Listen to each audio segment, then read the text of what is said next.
Bonjour, chères toutes, chers tous, heureux de vous retrouver dans cette nouvelle édition de notre émission sur la chaîne que vous avez déjà adoptée comme votre chaîne préférée et dont vous êtes les fans. Je vous remercie d'être présent avec nous aujourd'hui une fois encore sur cette plateforme. Je remercie également toutes les personnes qui souhaitent nous soutenir dans notre entreprise. Je vous dis d'avance que les bénédictions soient et que la lumière engendre toujours la lumière, éternellement la lumière. Nous continuons notre chemin, nous faisons ce qui doit être fait pour que la lumière règne. Aujourd'hui, dans cette vidéo, nous allons aborder un sujet assez intéressant, certainement je l'espère. Et c'est un sujet qui va directement à l'endroit des femmes, un sujet que j'ai intitulé « La métaphysique de la femme véritablement amoureuse ». Oui, vous avez bien entendu, la métaphysique de la femme véritablement amoureuse. Alors, les gens vont se demander, mais finalement, on dirait effectivement qu'il y a ou véritablement qu'il y a ou qu'il y aurait une métaphysique pour tout. Puisque, voilà, on nous parle de la métaphysique de la femme amoureuse. Alors, je ne cesserai jamais de le dire, tout est métaphysique. Lorsque vous atteignez la réalisation de l'esprit métaphysique, vous voyez la métaphysique partout. Vous voyez la vie dans son expression transcendante partout. Vous voyez les principes partout. Et votre rôle en tant que messager de ces nétéros-là, de ces nétéros, votre rôle, c'est de veiller à la transmission de ces principes. Ce qui va devenir généralement la connaissance. Eh bien, c'est ce que nous allons nous employer à faire aujourd'hui. Et d'abord, je vais commencer par m'expliquer sur la raison d'être de cette thématique. Alors, c'est peut-être une fleur que je fais aux femmes en faisant cette émission et j'espère que la majorité comprendra et pourra changer la façon d'opérer dans leur vie amoureuse en majorité, puisque vous avez bien entendu, il s'agit de la métaphysique de la femme amoureuse. Dans certaines vidéos passées, les gens m'ont trouvé un peu trop dur envers les femmes. Non, ces vidéos n'avaient pas pour cible les femmes. Et bien, ces vidéos avaient pour objectif d'énoncer les principes tels que les principes exigent d'être énoncés. Et bien, ceux qui se sont sentis concernés l'ont ressenti de cette manière-là. De toute façon, il ne faut pas personnaliser ce qui se fait ici, même si ce sera bien pour votre épanouissement. Il faut aussi voir que l'instructeur spirituel parle de façon générale en énonçant les principes. C'est pourquoi il commence toujours par dire « je veux parler de la métaphysique de quelque chose ». Donc, il ne s'agit pas personnellement de vous, même si vous pouvez personnaliser et vous améliorer. Ici, personne n'est jugé. Chacun fait ce qu'il peut selon ses moyens et dans la meilleure partie des cas pour pouvoir évoluer. Alors, pourquoi est-ce que je fais justement cette vidéo? Alors, nous avons remarqué, je préfère dire nous avons remarqué que la vie généralement des femmes se fait de plus en plus difficile. Pour ceux qui sont encore des observateurs africains, vous remarquerez que la plupart des femmes ne s'en sortent véritablement pas avec les histoires amoureuses. Et chaque femme vous donnera son exemple, vous donnera son histoire, vous parlera d'elle. Et dans la majeure partie des cas, eh bien, on retient la chose de cette façon, on retient l'équation de la façon suivante. Les femmes accusent toujours les hommes de mal se comporter et les hommes accusent toujours les femmes de mal se comporter. En grosso modo, c'est de cette manière que ça tourne en rond la boucle. Et donc, chaque partie s'accusant, alors que les deux existent pour coexister et pour se compléter. Malheureusement, il y a comme un « i » qui affecte l'harmonie de la relation et du coup, on constate que les hommes se comportent d'une certaine manière envers la femme et la femme se comporte également d'une certaine manière avec les hommes. Maintenant, ajoutez à cela, disons, la floraison des feuilletons aujourd'hui qui, en fait, ne montrent pas le naturel même des choses, mais l'artificiel. Et beaucoup de personnes, hein, hommes comme femmes, cherchent à copier une certaine forme d'éducation, de morale, de culture et de vivre que l'on voit à travers les médias. Et chacun veut se donner une certaine identité à partir des personnages de ces médias-là et fausse ainsi sa propre véritable nature. Vous allez voir des jeunes qui s'habillent en descendant le pantalon, on voit leur slip. Je me demande, est-ce que c'est le slip qu'on veut voir ou le pantalon? Bon, si le slip est important, vous n'avez qu'à porter le pantalon et ensuite vous portez le slip dessus. C'est beaucoup plus simple, quoi. Vous portez la culotte sur le pantalon. Là, on sait que la culotte est visible, mais quand on porte une culotte et que bon, on descend le pantalon jusqu'à un certain niveau pour qu'on voit la petite culotte, ça sonne un peu bizarre. Surtout lorsqu'on se voit, disons, dans la perspective d'être un jour père de famille et de donner des exemples aux autres personnes ou de se présenter à une banque ou de se présenter dans des institutions internationales habillées de la sorte. Il ne faut pas voir les choses dans son petit monde, il faut élargir la vision. C'est ce qui fausse le problème aujourd'hui, même en ce qui concerne la relation liée à la femme et à l'homme. Généralement, les gens ne voient pas la vie au-delà de leur petite vie. La plupart du temps, c'est comme ça se passe. Tout le monde voit la vie à partir de sa petite vie. Je donne l'image suivante. C'est comme si vous êtes multimilliardaire, vous avez, disons, une maison ou une parcelle de 10 hectares réunis, d'accord? Et vous avez de très belles villas sur les hectares qui sont réunis et très bien construits et tout.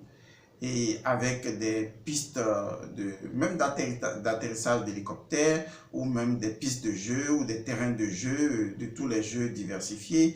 Vous avez tout sur les 10 hectares réunis. Et ensuite, tout ce que vous faites, c'est de rester dans une seule chambre, d'avoir toute la commodité possible, de regarder les artifices extérieurs à travers des écrans plasma et tout, de prendre votre vin, de boire, de manger, mais vous ne sortez jamais de votre chambre. Voilà ainsi votre vie, c'est-à-dire que vous limitez votre existence, d'accord, à ce que vous vivez maintenant. Alors que votre présence sur la terre n'est pas le fruit de ce que vous vivez maintenant. Votre présence sur la terre est une décision cosmique, une décision universelle. Ce sont les lois universelles, je ne veux pas parler de Dieu et des anges, oubliez tout ça, on va être pragmatique. Ce sont les lois universelles de l'infiniment grand qui ont orchestré toute une machinerie pour rendre possible votre création, votre incarnation. Autrement, si les grandes roues et les petites roues n'étaient pas agencés de façon harmonieuse pour produire du sperme et parmi les spermes, vous soyez parmi les spermatozoïdes, vous soyez le seul spermatozoïde qui a été viable, cela veut dire que vous êtes plus grand que ce que vous pouvez penser de vous. Et donc, votre responsabilité n'est pas limitative, elle n'est pas liée uniquement à votre existence telle que vous la vivez. Donc, un individu qui vit uniquement dans une seule chambre alors qu'il a 10 hectares réunis, mais votre responsabilité va primordialement à l'endroit de l'univers. Et donc, vous devez comprendre quelle est la raison d'être, le rôle, la mission ou ce pourquoi vous êtes là. Et vous devez savoir que, quel que soit ce que vous allez découvrir de ce pourquoi vous êtes là, c'est forcément lié à une responsabilité universelle. Il faut donc apprendre à voir plus loin que le bout de son nez. Et c'est ce qui est important. Lorsque vous prenez aujourd'hui la femme, de façon générale, elle doit pouvoir aller au-delà de sa vie personnelle, de son expérience limitée et personnelle. Elle doit pouvoir se poser la question de savoir, mais quelle est ma responsabilité universelle en tant que femme? C'est ce que Isis a fait. Elle s'est positionnée dans sa responsabilité universelle en tant que principe du féminin sacré. Et c'est à partir de là qu'elle est devenue l'incarnation de la lune, de la matrice universelle et de la Eka. Et même de la Mahat. Parce qu'elle est partie de quelque chose qui transcende sa personne. À partir du moment où vous vous positionnez dans un champ d'action beaucoup plus grand, beaucoup plus vaste, eh bien, vous éveillez un pouvoir plus grand en vous. Mais si vous ne vous responsabilisez pas sur une échelle de valeur extrêmement élevée, comme par exemple la responsabilité universelle, eh bien, ce qui va se passer, c'est que votre pouvoir d'action ne sera que très courtement limité et vous n'aurez pas la possibilité de vous accomplir. Il n'y a pas d'accomplissement lorsque on reste simplement dans sa vie miniature. L'accomplissement n'est possible que lorsqu'on comprend l'intégration de sa propre réalité au sein d'un englobant tout dont on est un maillon incontournable et on sait quel est le rôle en tant que maillon qu'on est en train de jouer. C'est là que la femme a faussé la donne, elle a rompu le lien entre son identité universelle et sa personnalité physique. À partir du moment où elle a rompu ce lien, elle n'incarne plus rien. Elle incarne le vide, elle incarne l'illusion, elle incarne les artifices, elle incarne les faux ongles, les faux sourcils, les fausses perruques, elle incarne tout ce qui n'est pas vrai parce qu'elle a perdu la connexion avec sa responsabilité universelle. Chaque individu est né et représente symboliquement une dimension de l'universel ou un exercice potentiel du pouvoir de l'universel. Car, après tout, c'est l'universel qui devient individuel. Mais notre rôle est de retrouver la fréquence vibratoire de l'individuel dans l'universel et de nous connecter à cette fréquence pour incarner notre véritable existence. Car il y a l'existence que vous vivez et qui se limite à ce que vous pensez que l'existence est, mais il y a l'existence selon elle, dans la symbolique que vous représentez en tant qu'être incarné, puisque tout existant préexiste à sa propre existence, et donc cette préexistence joue un rôle universel auquel vous devez vous intégrer.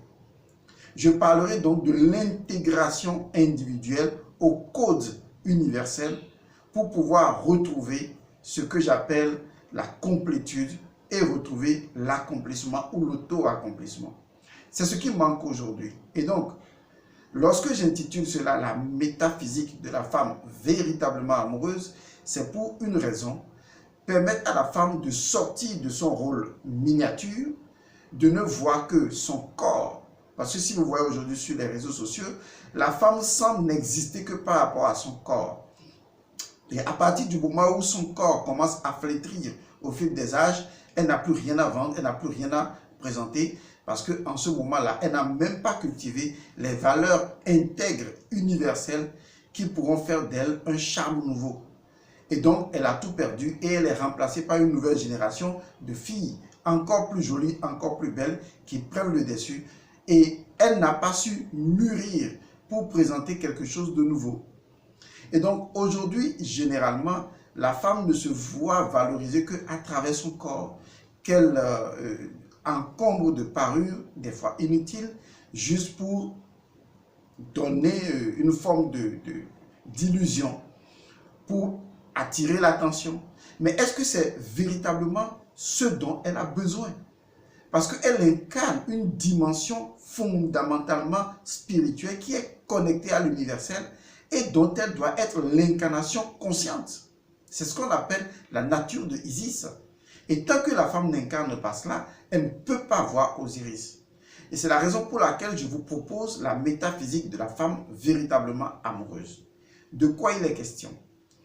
D'abord, en premier lieu ou en prémisse, comprenez qu'il y a une différence entre la raison et les sentiments. Je dis bien, il y a une différence, un fossé infini, pratiquement, entre la raison et les sentiments. Les sentiments viennent du cœur. Je ne parle pas de l'émotion, je parle des sentiments. Le sentiment ou les sentiments viennent du cœur. Et la raison est un produit du mental. Il faut le comprendre. La plupart dans les mythologies égyptiennes, on se rend compte que malgré la prééminence donnée au masculin, puisque le dieu Atum semble être virilement un masculin exprimé, même si on le voit androgyne, Il y a une part qui est toujours réservée à la femme, qui fait que la femme emprunte un chemin plus rapide que l'homme ne peut emprunter. La femme est finesse, elle est raffinée, elle est la beauté, elle est Hathor, et elle est Tefnout, elle est fille de Ré. Je vous explique. Lorsque l'esprit illimité veut s'exprimer, certes, il s'exprime également par le mental, c'est tout à fait normal. Vous comprenez le principe, vous connaissez le principe, le tout est esprit, l'univers est mental. C'est normal que l'esprit s'exprime bien sûr par le mental. Mais le problème du mental et surtout de la raison, c'est que le mental et la raison constituent un principe masculin, c'est-à-dire un principe flux, un principe actif. Je les mets ensemble, constitue un principe actif. C'est généralement un principe associé à l'homme et généralement également à Adam, l'individu qui ne fait que raisonner, l'individu qui pense et qui s'appuie sur sa pensée et qui croit que la pensée étant l'expression d'un certain niveau d'esprit, eh bien, le masculin croit être plus proche de l'esprit que la femme qui en réalité représente Ève, l'âme. Mais ce que les gens ne savent pas, c'est que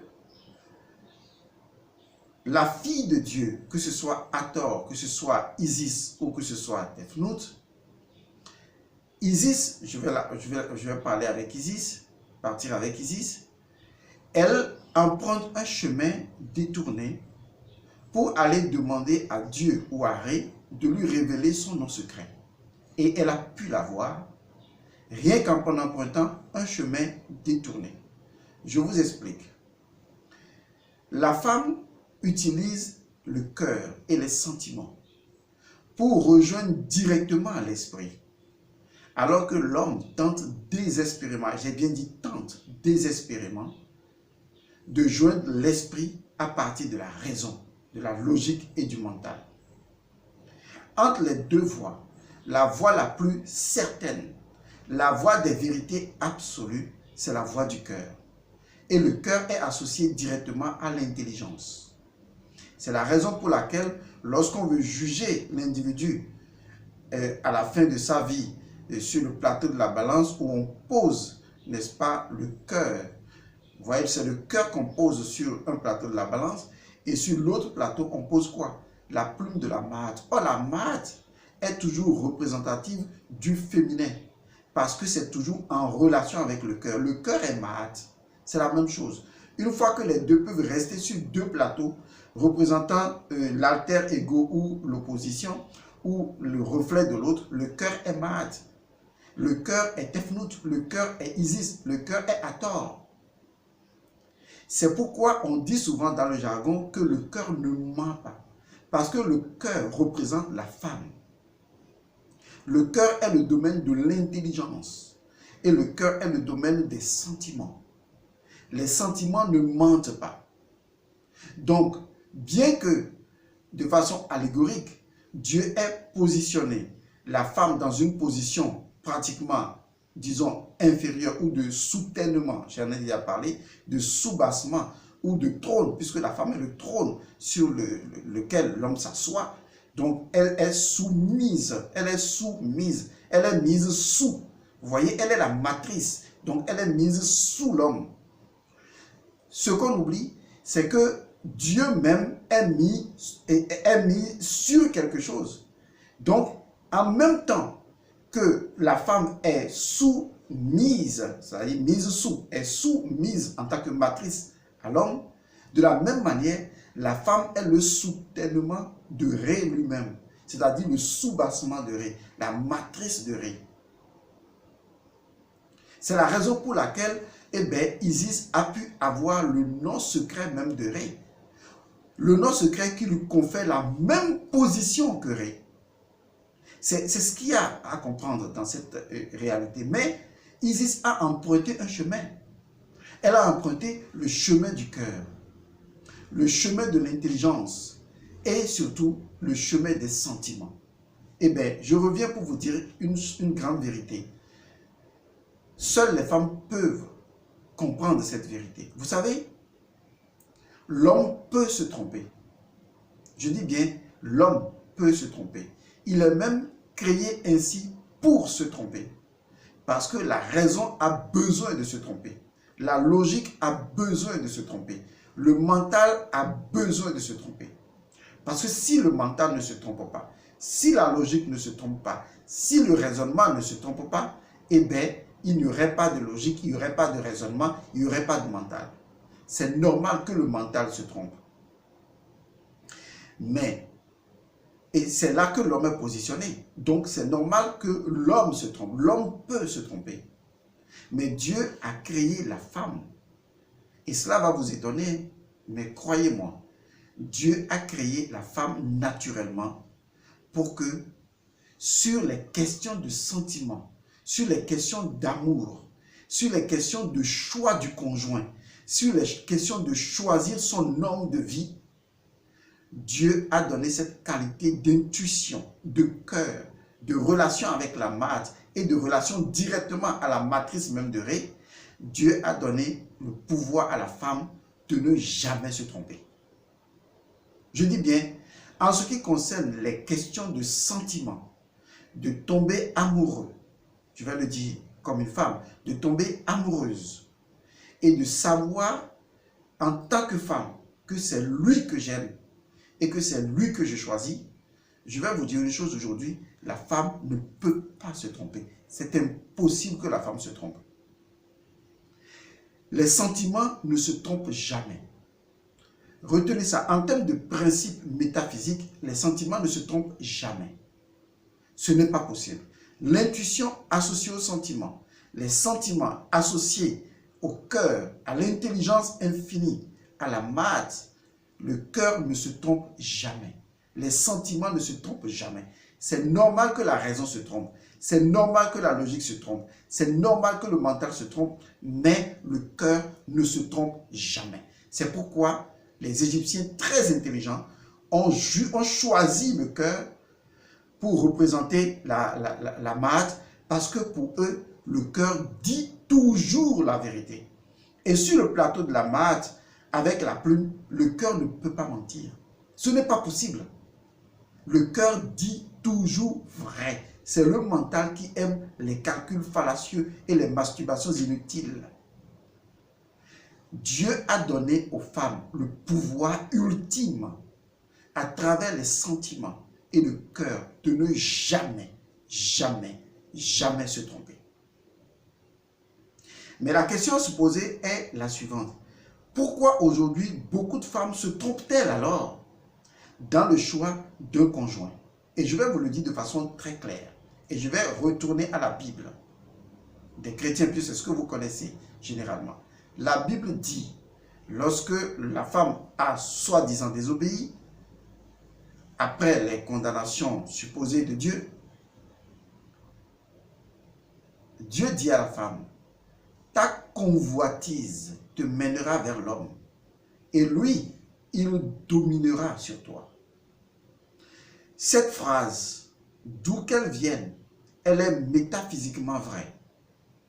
Ta convoitise te mènera vers l'homme, et lui, il dominera sur toi. Il n'y a pas de domination entre Osiris et Isis. Parce que Isis ne vit pas dans la convoitise. Lorsqu'on est dans la maths, dans les sentiments, dans les vérités du cœur, dans les évidences du cœur, on n'est pas dans la convoitise. Les femmes d'aujourd'hui ne connaissent qu'une seule chose, la convoitise.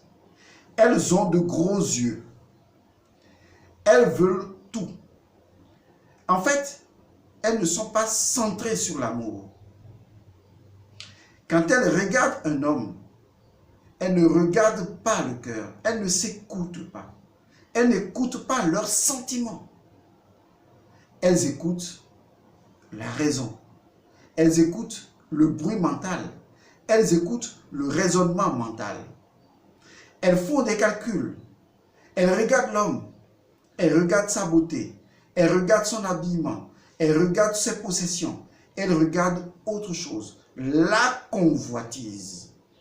Et quand elle te conduit, cette convoitise-là, vers l'homme, si c'est le fondement même de ta démarche vers l'homme, il n'y a rien à faire.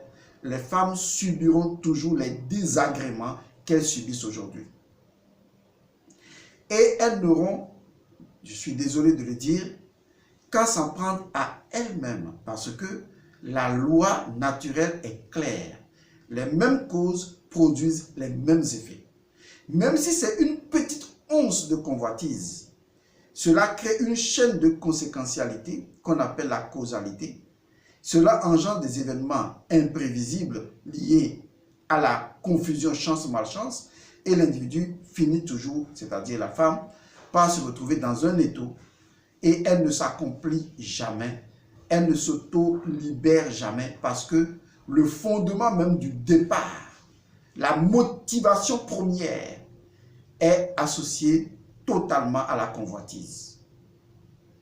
Si la femme ne se libère pas de la convoitise, si la femme ne se libère pas de l'illusion de possession associée aux choses matérielles, si les femmes ne se libèrent pas des bling-bling, lorsqu'elles décident de faire un choix, elles vont toujours en souffrir parce que le rôle de l'illusion, c'est de vous décevoir. Et le rôle de vos sens, c'est de vous décevoir. Cela peut vous conférer un plaisir pendant un temps, mais après, vous allez être noyé dans des larmes, dans des pleurs, dans des lamentations et dans de la frustration. Parce que vous avez commis une toute petite erreur qui va se généraliser sur des années. C'est ainsi que l'univers fonctionne. C'est ainsi que le pouvoir de la vie fonctionne. Vous devez vous libérer de la convoitise lorsque vous voulez faire un choix. Vous devez écouter votre cœur, quel que soit l'homme, quel que soit qui il est. Ce n'est pas ce qu'il a qui est important. Ce n'est pas ce qu'il fait qui est important. Ce qui est important, c'est ce qu'il est intrinsèquement. Et votre cœur, Dieu a placé son mot secret, son nom secret dans votre cœur. Votre cœur est Isis, qui a déjà pris le nom secret de Dieu. Les sentiments, c'est l'expression du nom secret de Dieu. C'est le fondement même de l'amour. Et lorsque vous écoutez les sentiments, c'est comme si vous murmurez le nom secret de Dieu. Et quand vous l'écoutez au fond de vous, votre cœur vous dit, cet homme, c'est lui que je veux. Rappelez-vous des histoires qu'on nous racontait quand on était jeunes, où plusieurs personnalités défilaient devant une femme pour juste l'épouser. Il y en a qui venaient avec de l'or, du diamant, avec des chevaux, avec des terres. Mais la femme les regardait et ne choisissait aucune personnalité ni aucun roi. Et son cœur se portait toujours sur la personne de son cœur, que ses sentiments ressentaient. Et quand elle faisait son choix, rappelez-vous de ces histoires et légendes, on nous disait toujours qu'ils vécurent heureux et eurent beaucoup d'enfants. Ce sont des histoires qui sont vraies. Parce que si votre cœur, qui est le siège du sentiment, ne s'écoute pas ou vous ne l'écoutez pas et que vous allez déplacer votre choix à travers la raison, la logique et le mental, vous allez vous allez penser avoir fait une bonne affaire. Mais en fin de compte, vous n'allez jamais vous réaliser spirituellement. Vous n'allez jamais vous accomplir. Vous n'allez jamais vous épanouir et vivre de façon parfaitement heureuse. Alors que la femme est créée, je vais le dire comme ça, pour exprimer le bonheur. La femme est créée pour exprimer la joie, la plénitude, la bénédiction, la floraison, la fertilité. La femme est créée pour incarner le bonheur dans une famille.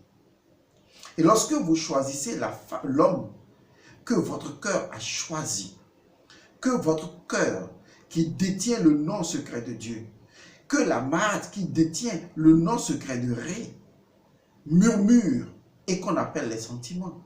Lorsque vous écoutez votre cœur, qui ne ment jamais, au plus profond de vous, oui, c'est vrai que des gens vous diront, oui, mes sentiments m'ont trompé. Non, Il ne faut pas confondre l'émotion, la passion et les sentiments. Non. Vous écoutez des fois la passion et vous dites oui, c'est les sentiments. Il y a une aberration comme quoi quelqu'un qui dit c'est la jalousie qui m'a fait que je l'ai tué. Et on dit que c'est parce que je l'aime. Vous voyez, on confond une émotion de jalousie à un sentiment d'amour. C'est pas possible. Allez à l'école de la métaphysique, s'il vous plaît. Et on dit que c'est parce que je l'aime que je suis jalouse. Il n'y a pas de véritable amour qui se conjugue avec la jalousie. C'est de la bêtise. La jalousie est une émotion, une passion. Et cela ne vient pas des sentiments. Les sentiments viennent du cœur. Les sentiments viennent de l'intelligence de l'esprit. Les sentiments viennent de Hathor, de Isis, de Tefnut. L'intelligence vient de la matrice même de Ré, de là où Ré se repose. Parce que la femme est mythologiquement, mythiquement la femme de Ré. C'est ça la matrice. C'est là où Ré même a pris naissance. C'est pourquoi vous détenez le nom secret de Dieu. Je ne parle pas des femmes de façon générale, je parle aussi à l'homme, puisque l'homme a la femme en lui, et la femme en l'homme, c'est toujours le cœur. L'homme aussi doit écouter son cœur. C'est de la même manière pour la femme. Mais comme je m'adresse à la femme, et comme aujourd'hui, la femme a l'avantage, vous voyez, d'être à la fois le féminin sacré, et d'avoir l'instrument même du féminin sacré, qui est le cœur, c'est la femme qui choisit un homme. Et si elle choisit l'homme de son cœur, il n'y a rien à faire. Je vous assure, les deux vont réussir. Les deux vont prospérer. Les deux ne vivront jamais la misère parce que la femme sera la guidance qui permettra à l'homme de se connecter aux potentialités illimitées de l'esprit pour que les deux, à travers l'amour, finissent par tout avoir. L'amour pourvoit tout. L'amour pourvoit à tout. La prospérité, la fécondité, la gloire, l'abondance, la fertilité. L'amour est la source de toute prospérité. Mais si vous ne trouvez pas le véritable amour, vous allez vivre dans la pauvreté. C'est la femme qui choisit l'homme. Parce que c'est elle qui écoute son cœur.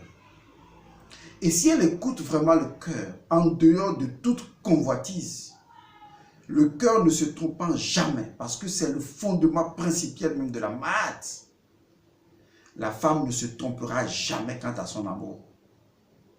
Mais si aujourd'hui les femmes se trompent et assument les conséquences de leur propre désinvolture, de leur propre tromperie, de leur autoduperie, elles en souffriront et la nature ne dira rien. Et l'homme ne peut pas vous aider. Parce que vous avez plus de pouvoir que l'homme, mais vous ne voulez pas l'utiliser. Vous aimez trop la facilité. Vous aimez trop le bling-bling. Vous n'aimez même pas vous cultiver métaphysiquement. Vous agissez comme si ce sont les autres qui doivent vous faire quelque chose. Dans le mystère de Isis et de Osiris, relisez bien ces histoires-là. Osiris était le dieu passif. Il ne pouvait rien faire, il ne faisait plus rien. C'est Isis qui faisait tout. Si vous ne mettez pas en mouvement ou en branle votre pouvoir en tant que femme, reposant donc sur le sentiment et le secret du sentiment, vous allez devenir un malheur pour vous-même.